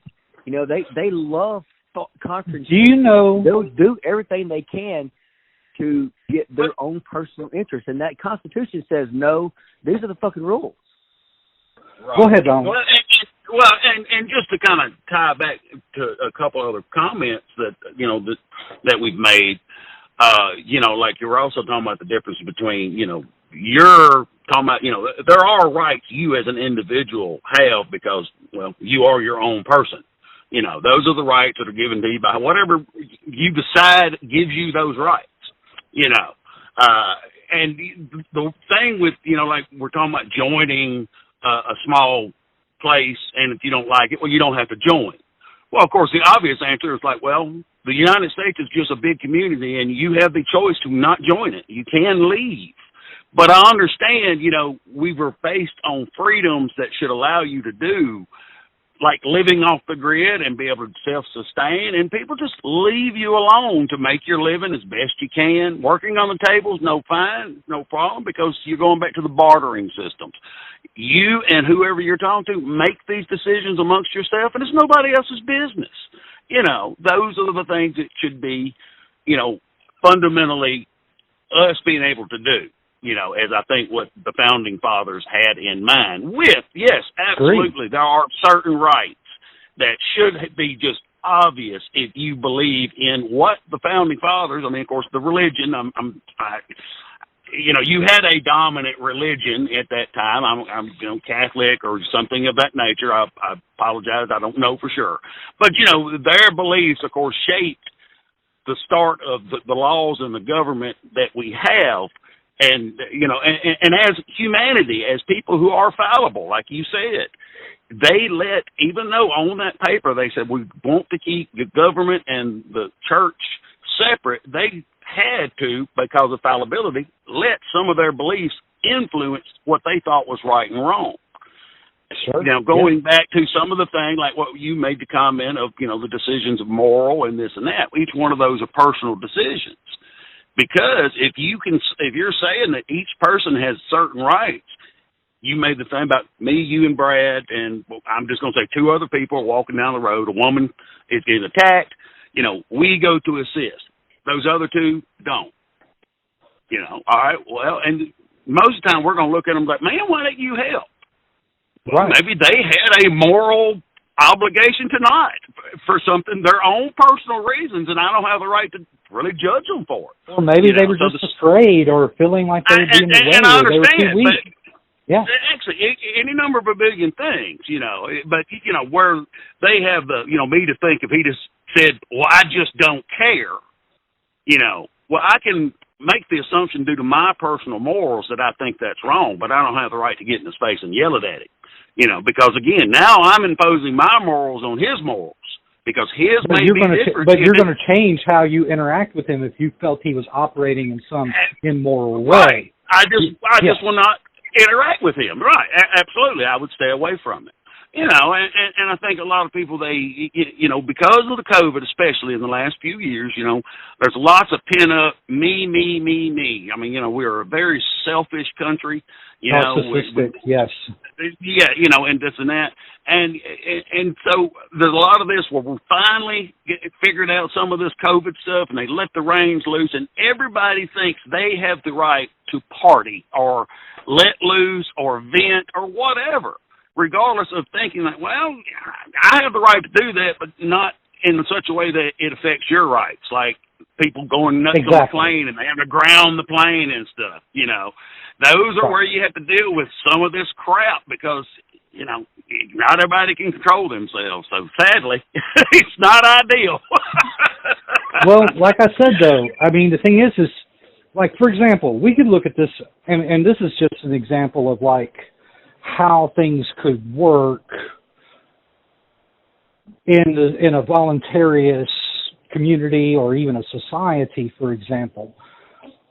Like if you and I and Brad are getting together and let's say there was no mayor here or no police department or no fire department. It's like, hey, buds, we got some real problems here. What if somebody's house is catch fire? How are we going to handle that? Well, let's think about that. We can put together this thing and we can go to the community, our neighbors, and say, let's make a case here. Let's talk about what we want to do, how we want to prepare for these things. Maybe we might say, hey, let's go ahead and get together and let's come up with some rules, not like laws, but like just rules about like, hey, if you see something, say something like that, right?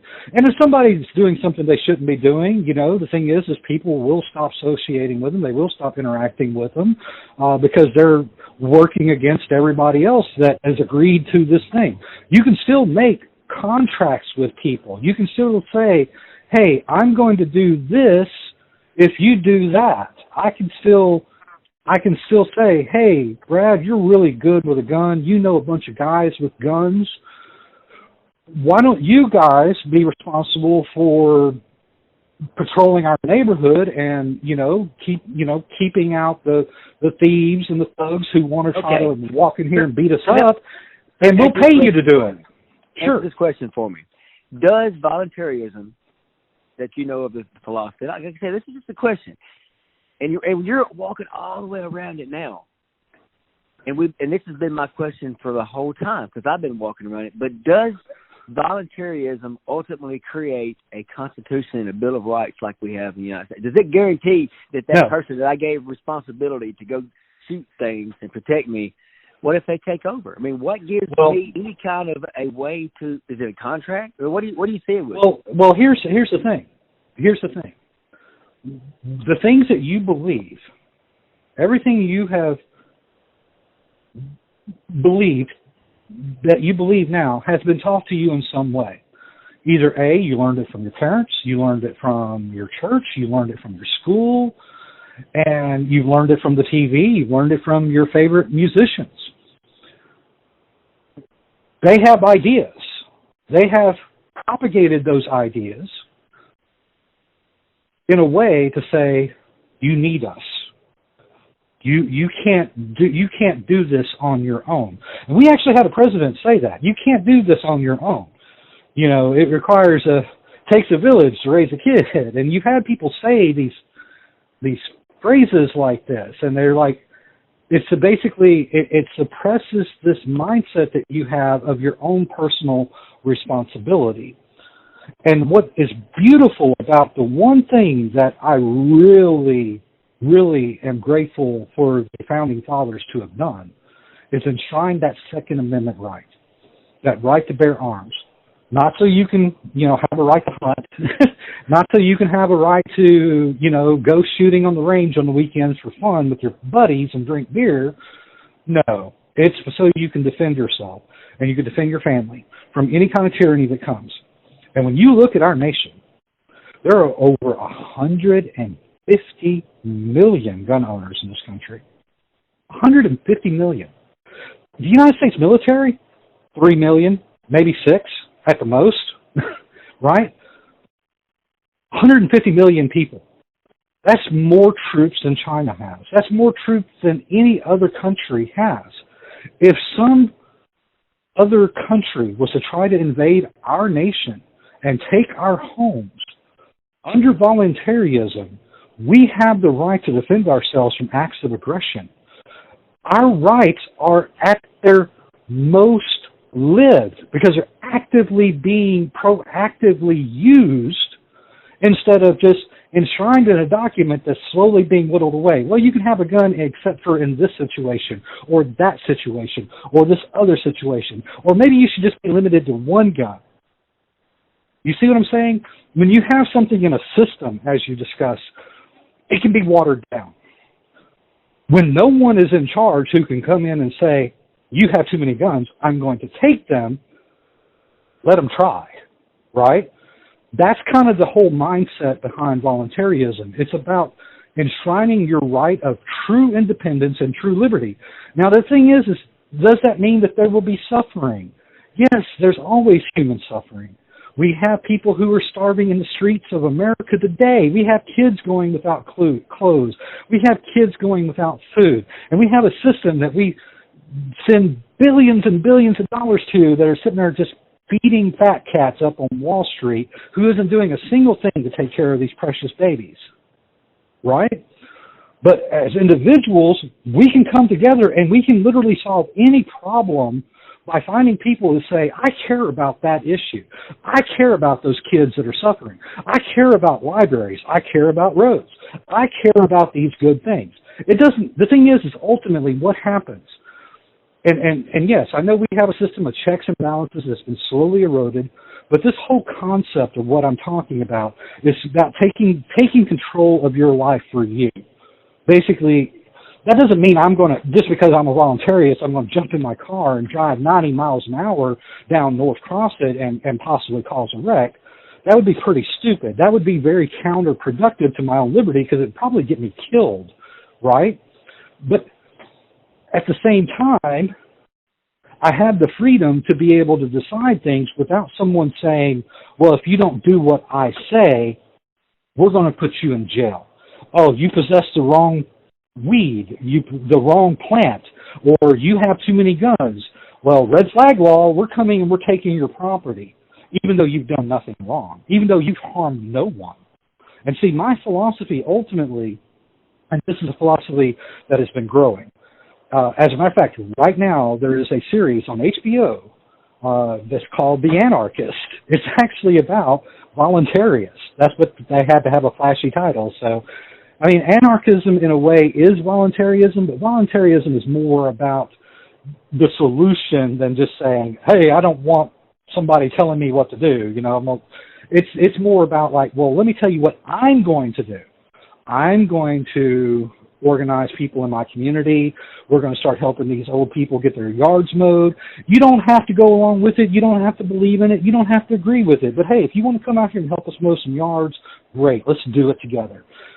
That's what this is about. The thing is I don't need to use force to get people to adopt my ideas because I have good ideas that are voluntary, and if you don't want to do it, that's fine. I can still do it. Don't try to stop me from doing it. Does that make sense? Yeah, I think it does, and I question. I mean, like the biggest thing that my biggest question with it is with anything is that, you know, I'm a systems guy. I've been studying this, George Washington. I spent 43 hours reading about this guy. I want to know, and I don't disagree with any of that. I wonder if it can occur without the Constitution and the Bill of Rights that we have in the United States. I mean, I don't know where else. I got a perfect answer for that. Well, where when was the last time you went to Walmart? Yesterday, probably. Can you imagine those millions of products on that shelves? Every single thing on there. Nobody was forced into slavery to say, you're going to go up to Walmart and you're going to put stuff on that shelf and you're going to drive that truck to Walmart and you're going to do this and you're going to do that. There was nobody ruling over anyone, ordering and commanding them to do things against their will. People voluntarily said, I need a job. I want to do things. I like money. I'm going to go to work.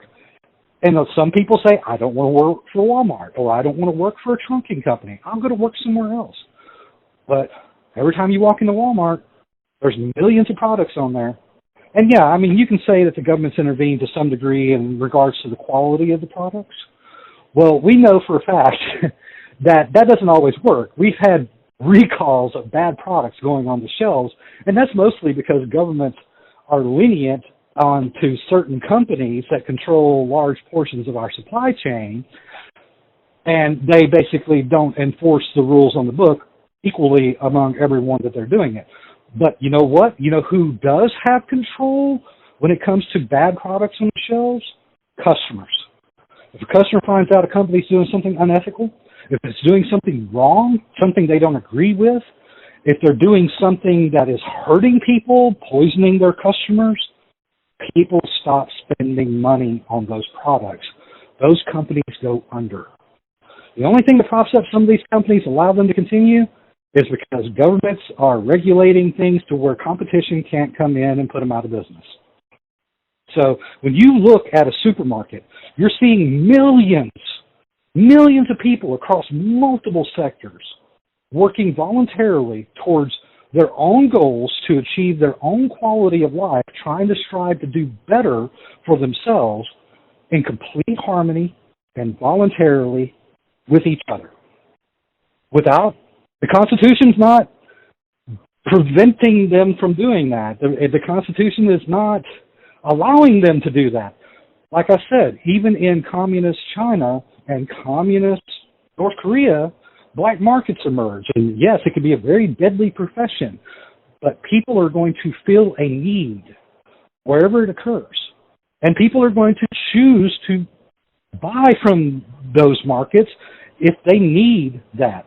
And because we need food, we need new air conditioners, we need fans, they magically appear in the store every day, and it has nothing to do with our rights being enshrined in the Constitution.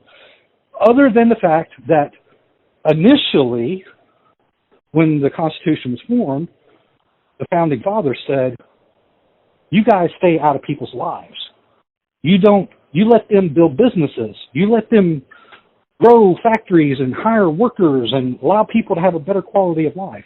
And for the first time in human history, we saw people being lifted out of poverty. We went from 55% of the world living below the poverty line to currently today it's like less than 5% or less than 10%.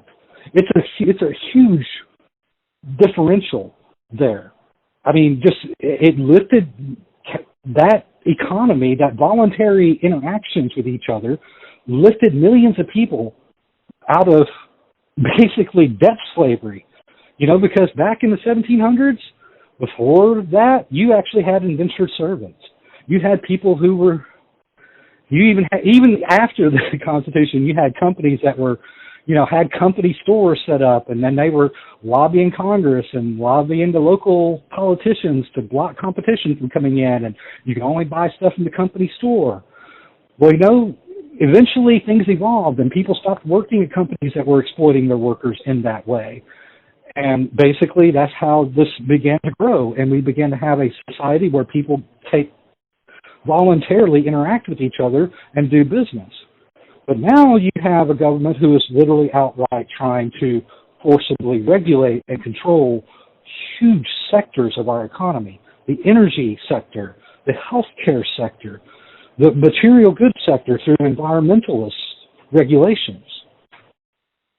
So I feel, in closing, that government is the antithesis to freedom and liberty and your potential as a human being. And I choose to no longer vote in elections because I don't think that I should be supporting a system that wants to keep me beholden to a ruling class who cares nothing for me. Why? And that's all that you have to do. The whole lie that has been constructed that we need them or we're going to turn into chaos is just to say, I don't believe you. I don't believe you anymore. If somebody tries to come up to my house and rob me because suddenly there's no police, I will defend myself. I'm prepared to do that. I'm prepared to defend my neighbors if it comes to that. And if the society continues the way it's going, we may have to anyway. Hey, one last thing to close out, and I know, God, this has been such a great conversation, but I mean, and this is kind of a last point. I know you said closing, but man, that's scary to a lot of people. People that are used to living with a nanny state, really since the 70s, since we've been alive, with Nixon and all the stuff he pushed through from the EPA to OSHA to abortion. All this stuff during that time has been pushed. Have been given to people. I mean, it's too scary for people to leave that now, man. We've gotten used to being told that we have rights to do things, and you see it changing, and it's a different world. I mean, this is a different world whenever you step away from having guaranteed rights to the world you're describing, which I agree with, but I still have my same rights. It's just that I'm responsible for my rights, not someone else. These politicians don't care about your rights. And I agree with you. I was raised on food stamps and welfare and Section 8 housing. My mother was a single mom struggling to raise me. And there are millions upon millions of people who have been oppressed by a federal government who wants to rule and regulate their lives. Oh, you made $10 too much money last month, so we're going to cut your food stamps in half. They keep them dependent on the system. What I'm talking about, yes, and it may be scary because that's all you ever known. It was all I ever known. It was like when I grew up, I didn't know how to manage money. I was broke all the time. I didn't know how to plan or share the future or how to invest or anything. But, I began to start taking responsibility for myself and said, I got to figure this out. I got to live. I want a better future for my kids. So I chose proactively to make choices that improve my life. And there will always be people. There will always be people who, for some reason or another, don't figure it out, or they have they may be healthy one day and then have a debilitating illness in the family or themselves, and they can't work anymore. But the thing is, the answer is not to have politicians come take the money out of your pockets and then give $5 of it to those poor people and then blow the rest on cocaine and hookers. The solution is for you to have more prosperity and to fund the things that you care about, to actually build organizations. There's only so many people I can help in Ashley County if I'm actually out there giving food to the poor, right?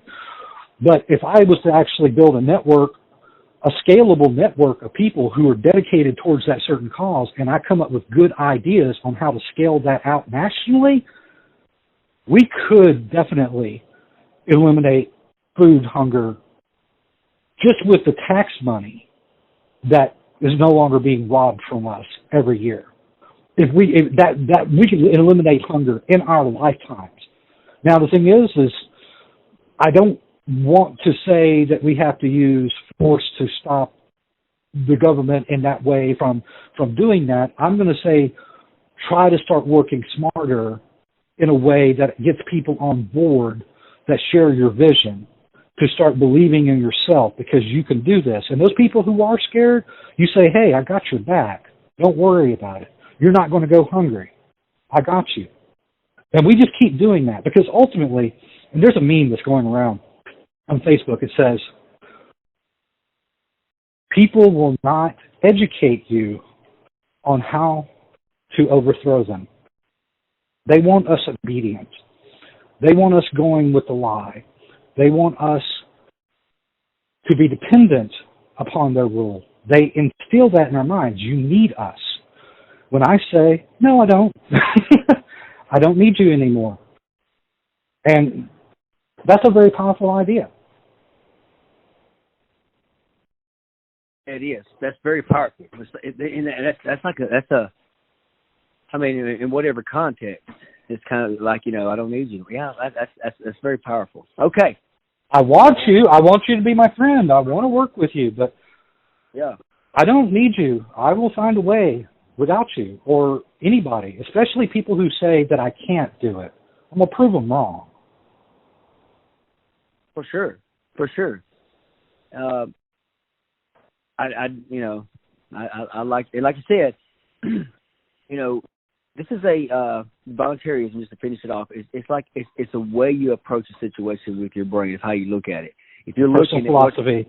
It's a personal philosophy. It's not like you're trying to go up there and wreck the whole system. I've even asked you those specific questions. You says, no, you don't believe in, violence and such. So I feel that if enough people opt out, people will just, and what I mean by opt out is like, I'm not going to vote anymore. I mean, the thing is let these power-hungry psychopaths who want to have power and control and dominate, let them play their stupid games.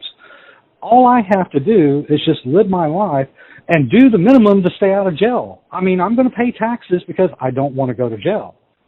I agree with it in principle, but I'm going to still pay my taxes. I may choose to earn less money and go over to Donald's house and work so he'll feed me a cheeseburger so I don't have to have as much money. But you know what I'm saying? It's like there's other ways. There's more than one way to skin a cat. I mean, and that's what you do. And I'm not advocating for anyone to break the law. I'm just saying disobey the nonsense. So if somebody says you got to have a mask on, I was wearing a mask in February of 2020 before the pandemic came out when everybody said there was nothing to worry about. I voluntarily put a mask on my face and wore it. That was my choice. But if somebody was to say, you have to wear a mask now, I'd be like, no, thanks. Now, unless if I see it as being bad enough, I'm like, okay, I need to go get that. I'll go get a mask now. But it's going to be my choice, not because someone told me to.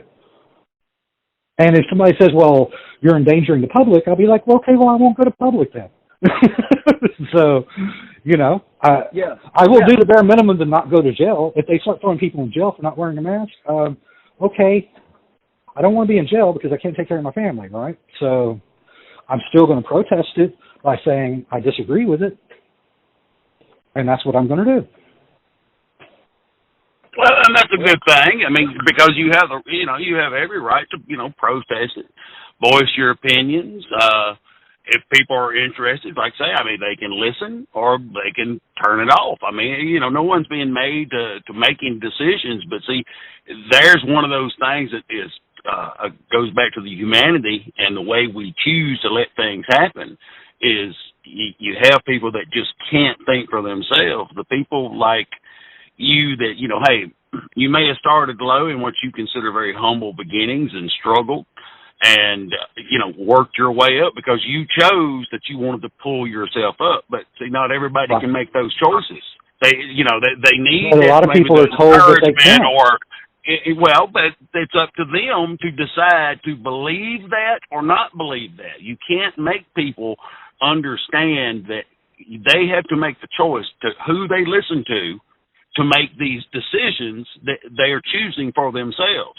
If they're told to, well, you stay there and you believe that, well, I can't make you not believe it. I can point to it and say, look, this don't make a lot of sense, but individually, they have to self-determine to not believe that. They can't go in with the mindset, well, I'm doing this because my union told me who to vote for. Absolutely. And there's nothing wrong with voicing that and getting that out. And if more people were like that, it would be a lot better. But we know there's so many that are just not, either they don't have the personalities, their attitudes, their environment, some trauma in their past. I can't judge anybody because I haven't lived their life. I don't know what put them through to make them act the way they do, other than if I don't appreciate you, I'll stay away from you, and, I choose to live out here in the country. I do not like living in a suburb. I didn't enjoy living in town. I despise an apartment and stuff. I choose to live away from everybody. It's not that I'm an isolationist. It's just I like the right to do exactly some of the things you say. I'll step out on my front porch and just let one rip and piss and yell because I'm in a place that I have that I can do those things and not worry about it. And I've got some like-minded people around me, and we all cooperate and we help each other and stuff. And it's just because we've decided to do these things. Nobody really messes with me. I don't pay much attention to the government, other than, whenever I go, crap, I don't know where I'm going to get the money for these taxes, but most of the time, they leave me alone. My gas tank. Or to put gas in my gas tank right now. Yeah, but see, now, man, there's so many levels of that. I mean, people go just Biden, but, hey, that's all the big companies, too. Biden is just, the 4-year elected leader. He has very, very little power. The Congress and the Senate, and them, they're the ones that can change those numbers. Everybody points at that one guy, but it's not one guy. It's just we point to it. I'm just saying that there